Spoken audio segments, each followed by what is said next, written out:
There are some lines that just stick with you, right? Well, today we're diving deep into a single powerful line from the poet William Blake. It's a proverb that honestly challenges pretty much everything we think we know about our own potential, about freedom, and about what it means to have genius.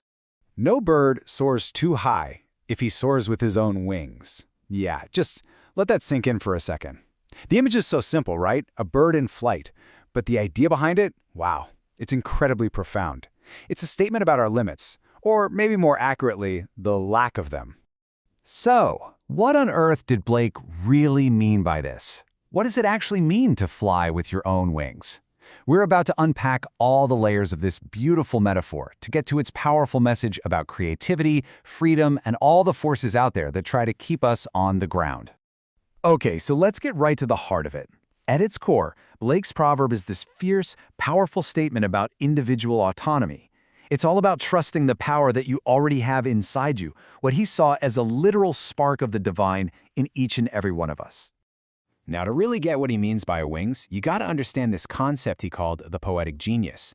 And no, this isn't something just for poets. He believed it's this innate, visionary power that we are all born with. It's our wellspring of creativity, it's our internal compass, our divine spark. That, for Blake, is what our wings are made of.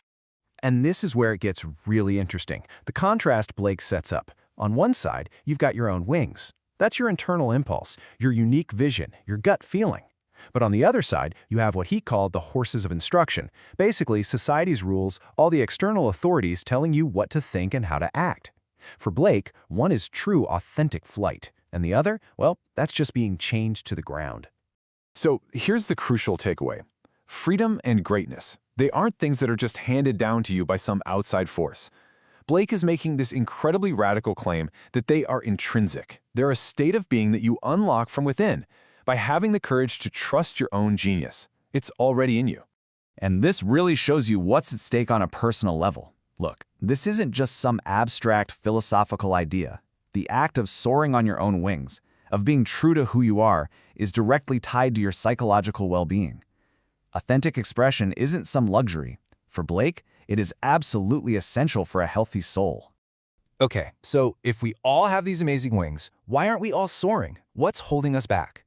Well, Blake was keenly aware of what he saw as these invisible cages made of ideas, all the forces that seem to conspire to keep us grounded.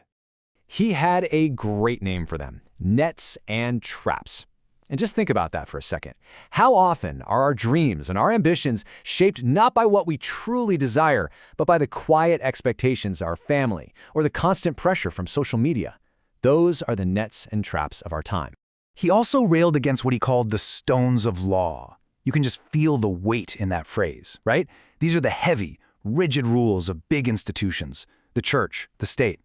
He saw them as weights designed specifically to restrict individual genius, to keep everyone in line, to basically clip your wings before you could even try to take off.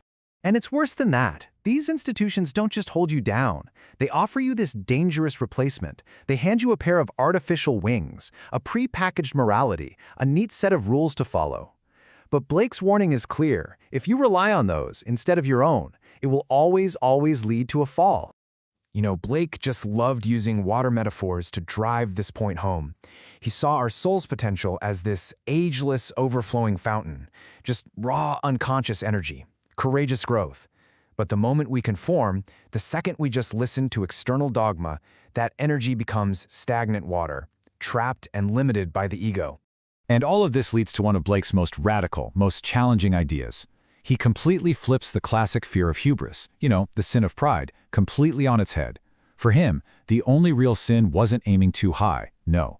The real sin was suppressing your own innate divine greatness. To play small was to deny the holy energy that's inside you. So, let's zoom out. What happens if you take this idea and expand it from just one person to an entire community? What would a society that's actually built on this philosophy of flight even look like? Well, it would be a society that actively fosters radical individuality, a place that doesn't just put up with different paths, but actually celebrates them. In this world, friendship isn't about making sure everyone is the same, it's about supporting another person's unique flight. And most importantly, real progress doesn't come from everyone marching in lockstep. It comes from unleashing the genius of every single individual. And you can just see the stark contrast here, can't you? A society full of nets and traps creates stagnation. It limits its own people. But a society of unique flight paths, one that embraces this radical individuality, that's where you find true collective strength. That's where you find real progress. So what does this all boil down to on a bigger scale? It's this. For a society to truly thrive and tap into the divine genius of its people, its primary architecture must be freedom. Not control, not conformity, liberty. So when you start to bring all these ideas together, you see that Blake's proverb is so much more than just a clever piece of wisdom. It's really a powerful, soaring anthem for the liberated imagination. And what's so incredibly empowering about this whole idea is that this isn't a message for a select few. The palace of wisdom, the potential for true greatness, is accessible to everyone. The only price of admission? The courage to trust that divine source inside of you, to trust your own wings. And this really is the ultimate message.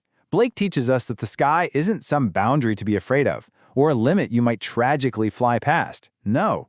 It's an infinite playground, just waiting for the free, wild, undomesticated spirit to come and explore.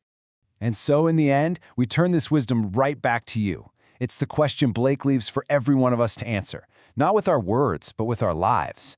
What heights could you reach if you truly, fully trusted and soared with your own wings?